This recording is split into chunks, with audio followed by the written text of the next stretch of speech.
Hi everybody, this is Anne. We've been dipping in the clay reclaim bucket again. This time I'll show you how to make a creamy slip so I can demonstrate how to use it with underglaze to create 3D paintings.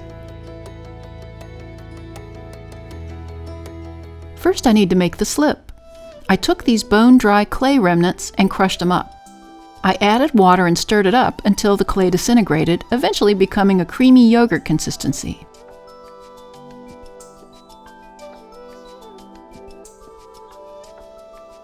I then used an immersion blender to make sure there was no chunks. Once it was nice and smooth, I took a funnel and loaded it into the slip trail bottle.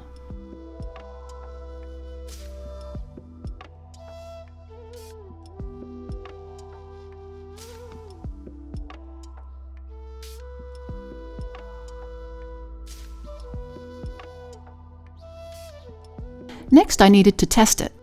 The slip should flow out of the bottle easily and be able to hold its shape without melting into a watery puddle. Keep working with the slip until the flow is just right. For the first project, I'll apply the slip over an underglazed surface. I hand-built this faceted vessel. I drew border lines around the foot and the rim. Then I hand-drew large magnolia line drawings on two of the opposing vessel's panels. If you want to see me construct a smaller version of this, click on the link above. Now I'll demonstrate using the slip painting technique. To start, I used this Mako jet black underglaze. I poured some of it out on the lid and began to coat the entire surface black.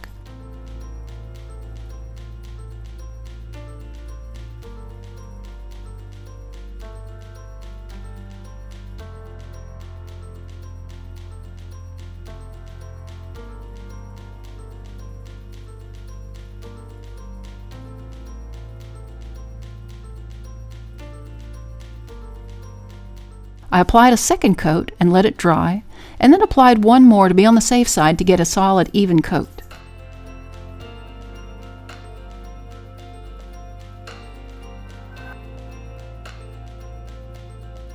Once that was dry, I began to paint tiny flowers. I started in the center and made 3 slip lines in a circle like this.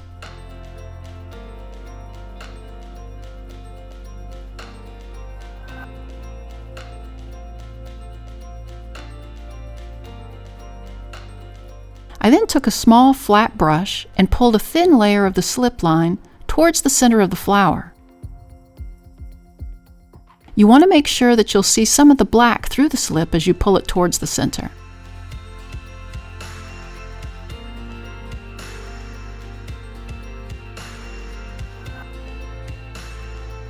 I then added 3 more tiny slip lines for a smaller second layer over the first one.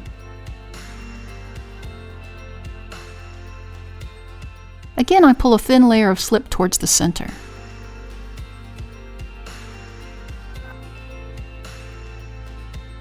Finally, I put a small slip dot in the center of the flower to complete it. I repeated the same steps to make those tiny flowers intermittently over the black underglaze.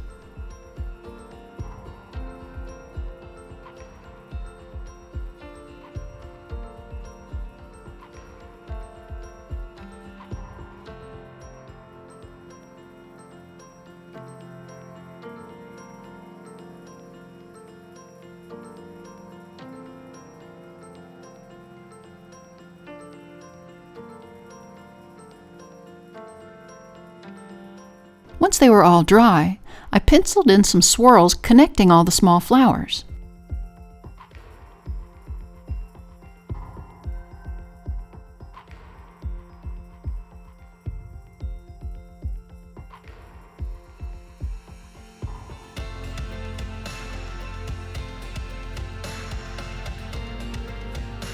I then sgraffitoed through the black underglaze to the white clay underneath. I did this on bone-dry porcelain, but resulted in some chipping of the underglaze upon carving. Next time I'll do this on leather-hard clay, which decreases the chances of the slip cracking off the pot, plus results in smoother carving.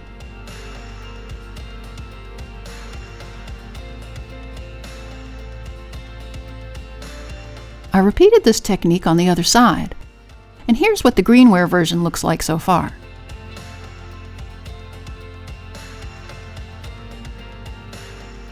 Now here's the bisqued version of this. If you want to see the final piece, subscribe and turn on notifications. We'll post pictures in the community section. Next, I'll show you how I painted my own breed of a white and apricot narcissus. To outline the petals onto the clay, I drew this triangular shape on paper and divided it into 3 petals. I centered it where I wanted it and traced around it. I then turned the template sideways and traced the other 3 petals like this.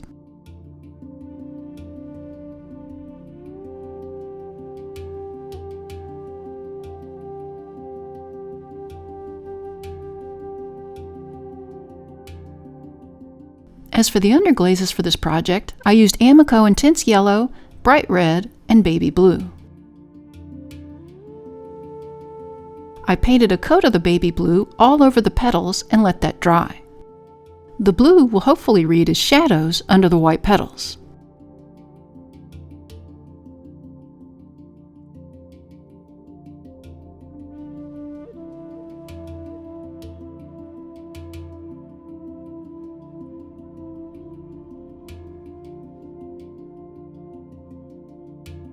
I added a second layer of the blue to make sure the underglaze was a solid coat and not streaky.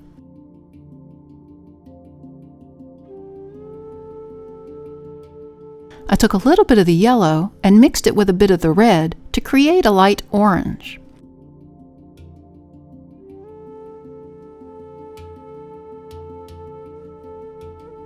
I painted that in the center circle and let it dry.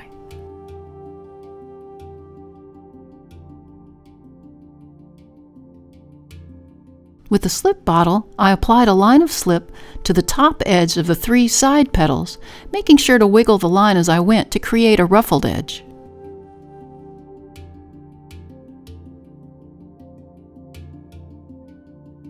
I then took a small fingernail detailing flat brush and began to pull a bit of the slip from the edge inward towards the center, intentionally leaving the slip with texture lines and keeping it thin so the blue color showed through. As these are the receding petals, I only pulled the slip a short length. For the 3 top petals, I outlined them with slip one at a time. I started from the orange circle and worked my way around and back to the orange circle like this. Again, I began to pull a thin layer of the slip from the outline, inward and down to the orange center.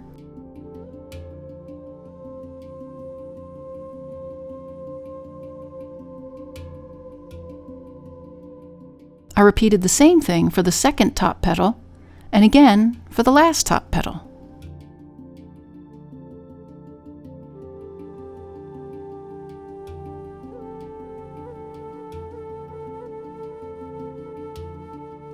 For a traditional narcissus flower, I could stop here with the 6 petals, but I think I'll make my own flower breed and add another layer of inner petals.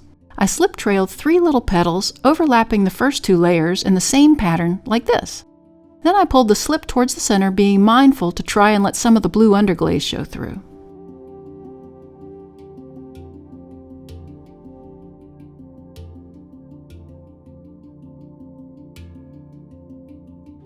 Finally, for the center, I outlined the circle with a thick layer of slip, then again pulled a thin layer of slip inward so the orange showed through.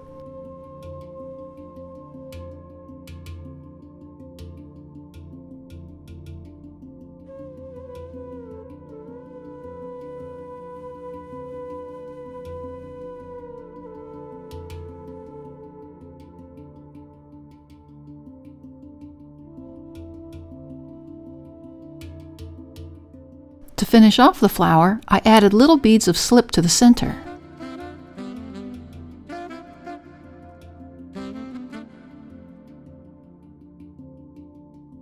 Now here's the piece with all the flowers painted around it.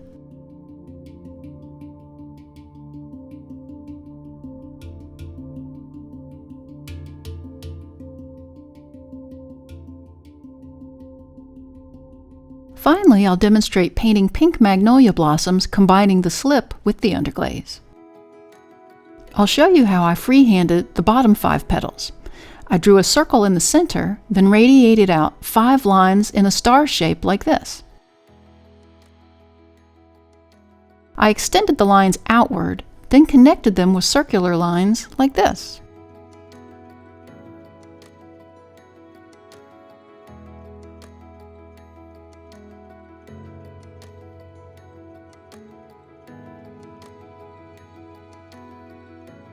Now I need to prepare the underglaze.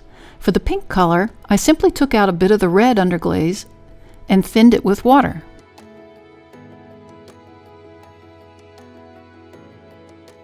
I then outlined the first petal with a line of slip.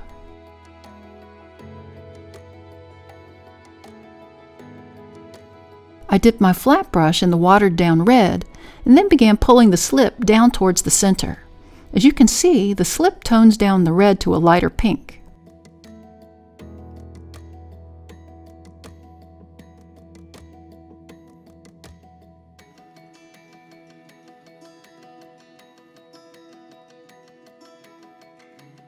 I continued with the same technique for each petal.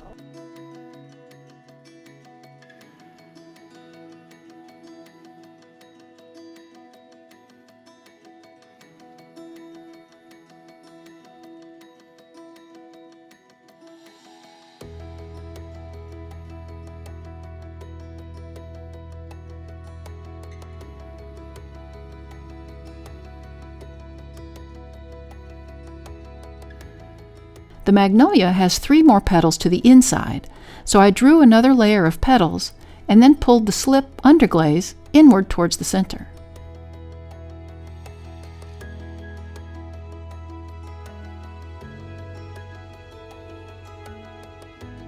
For the center, I outlined the circle with slip and then added more beads of slip in that circle.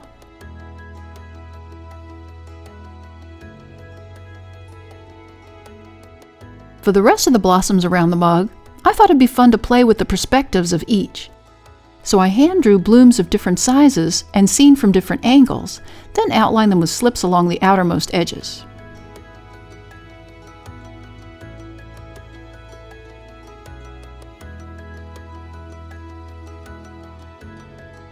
I can see this technique being applied to many more types of flowers and designs, even your own made-up flowers. Hopefully I've broken down the technique into easy steps to follow so you can decorate your wonderful pots. If you like this video, please like, share, and subscribe to our channel. I'll see you next time in the studio.